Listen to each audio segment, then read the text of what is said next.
Moving on to our final version of the percussion ensemble, we'll write out all the parts. And 1, 2, 3, 4, 5, 6. Glockenspiel on the top with the A, C, F, F, A, C, F, F, eighth note figure, common, common, common, common, common, common. These are grouped together because it's a piano part, and you always group your piano parts together. Okay, so the treble and bass clef of the piano is always together. We'll group all this as well together by writing a line along the left hand side of it. Okay, vibraphone will have F eighth notes. So really writing all this out is something that you don't, if you have a software, you can do this much more quickly. But on the run, on the move, if you're like really writing something really quickly but then you're like, you want to go back and erase it and change it, it might be a little more quick to use a pencil. At any rate, writing music and your manuscript is an art form, and it's something that you need to really manifest and work on. It's not something that's going to come quickly. It's important to have a good writing hand.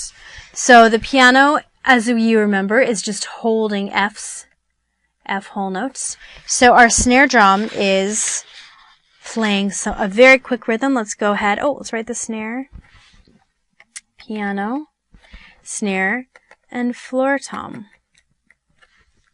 We'll start with quarter note, quarter note, quarter note, quarter note. Make sure this all lines up, right? 2, 3, 4, that lines up. This whole note can be in the beginning because it's lasting through the whole measure. So for the snare, let's just make sure our snare figure is lining up with all the other beats in the measure. So we have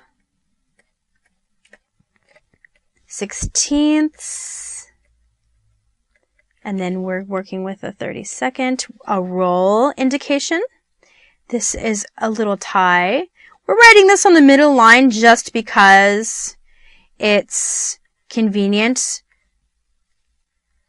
but it doesn't change the pitch at all. What it does is just keep this snare line in the center part of the measure so that visually it's just easy to read.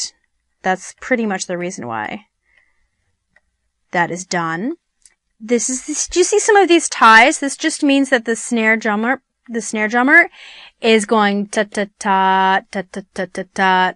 And when you tie one note to another, that means you don't articulate the second note. That is not articulated. The last beat are 4/16 notes. And we're going to add some accents in here. When we add accents, we're adding places of emphasis that are emphasized more than the other notes. So here is an example of your 6-voice percussion ensemble. If you have a 10 or 12-voice percussion ensemble, it will take you a little bit longer to write. And all this can be made shorter by using software. And I highly encourage you to find whatever method works the best for you. When you're starting out, it's a great idea to start writing. And then whatever you feel comfortable doing, go ahead and move on to that medium.